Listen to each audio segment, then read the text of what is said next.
Anti-trans rhetoric is rife in the British media.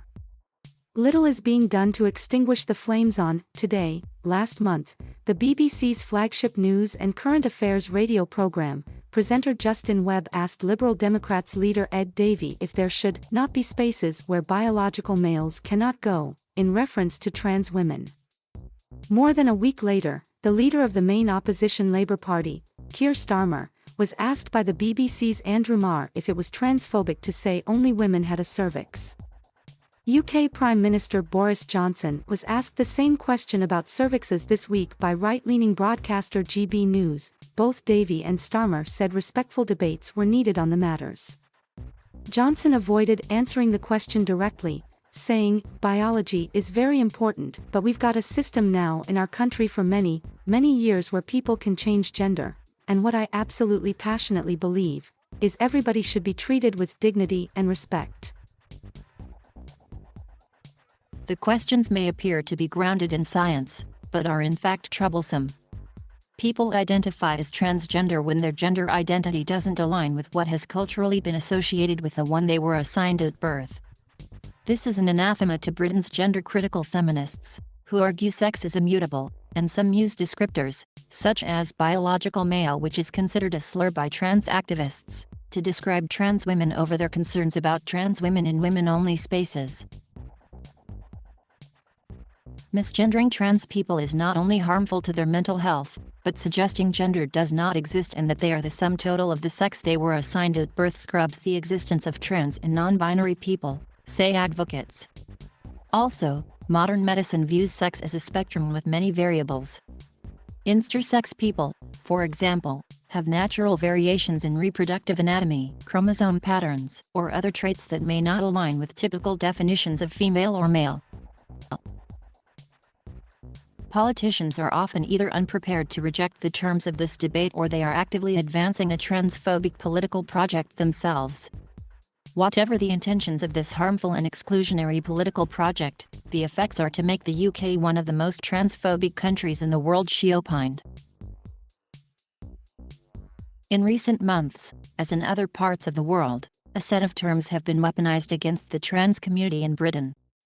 Similar to dog whistle racism, where coded pejorative phrases, such as inner city or the term woke, are used as synonyms for black and brown people, constructions such as woke mobs, trans lobby and gender ideology are uncritically used by columnists in print and reporters on live air as the British press parrots talking points by influential anti-trans grassroots campaigners, say trans advocates.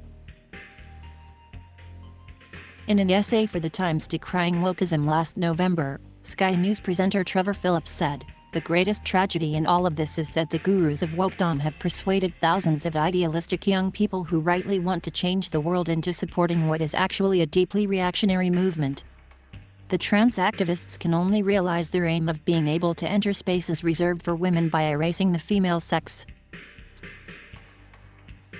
The British media has created an environment where male violence is also displaced from the real culprits onto vulnerable transgender people, who are demonized collectively as abusers, rather than more accurately represented as victims and survivors of abuse, Tilly said. As the debate rages on, trans people, like many minority groups, remain economically and socially disenfranchised in the UK.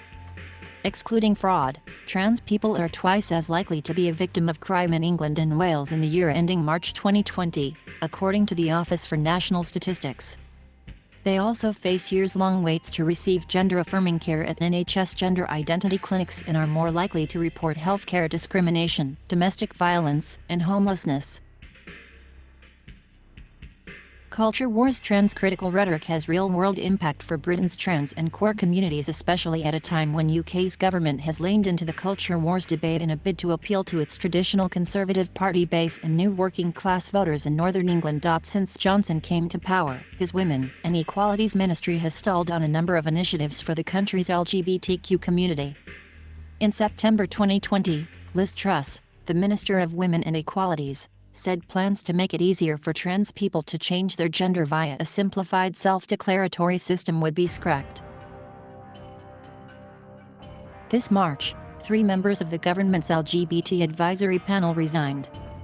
In his resignation letter, Scottish trans equalities campaigner James Morden said the government did not have any desire to build a country in which trans people are among those free to live their lives. Conservative lawmaker Crispin Blunt, who chairs the all-party parliamentary group on global LGBT+ rights, last year called for Truss's Women and Equalities brief be passed to someone else, saying she lacked the time or necessary empathy to continue in this role. These sentiments were on display at a LGBT conservatives event at the Conservative Party conference, where Johnson's wife, Kerry, shared a stage with pro-trans voices in the party. There she said her husband was committed to protecting LGBTQ rights, and the government is banning conversion therapy.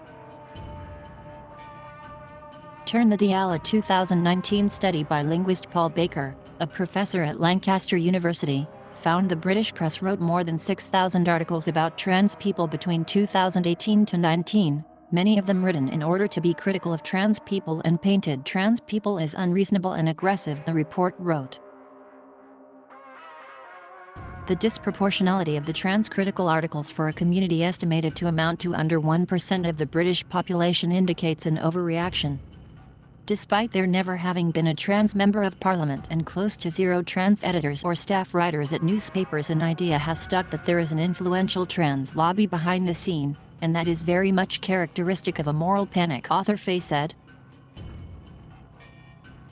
Better political leadership is needed to counter the media narrative that trans people, particularly trans women, are taking resources away from cisgender women, Faye said.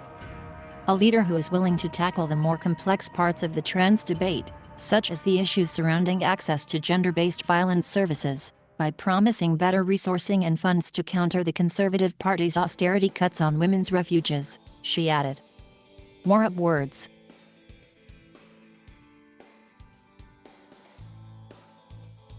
Thank you for watching.